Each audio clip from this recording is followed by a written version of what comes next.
When I was 12 years old, my mother told me that I was not her first choice of daughter. Shortly after, she got pregnant with me. As she talked, she didn't sound like someone who had healed. She sounded like someone still living in that empty room. She said that sometimes she felt my life was a plan B, that the girl who was meant to be her daughter was someone else. She added that Daniela was more like her, more organized, sweeter, perfect to show off in front of the family. I walked beside her with my backpack weighing down my shoulders, listening to how my existence turned into a stained draft in her notebook of plans. That day at school, I couldn't focus. I watched my classmates talk about their moms and felt like I was playing a game where everyone knew the ending except me. When school was over, my mother wasn't at the gate.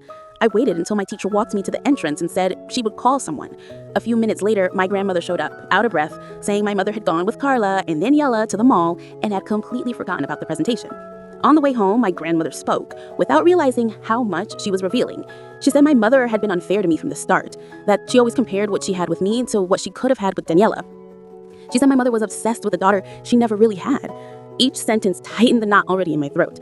That night when my mother came back, she was laughing, carrying shopping bags, and showing pictures on her phone of Daniela trying on dresses.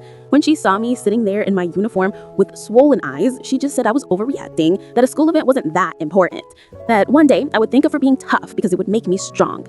She didn't ask how I felt, didn't ask how it went. Instead of yelling at her, something inside me went quiet. I stopped asking questions, stopped begging her to come to my events.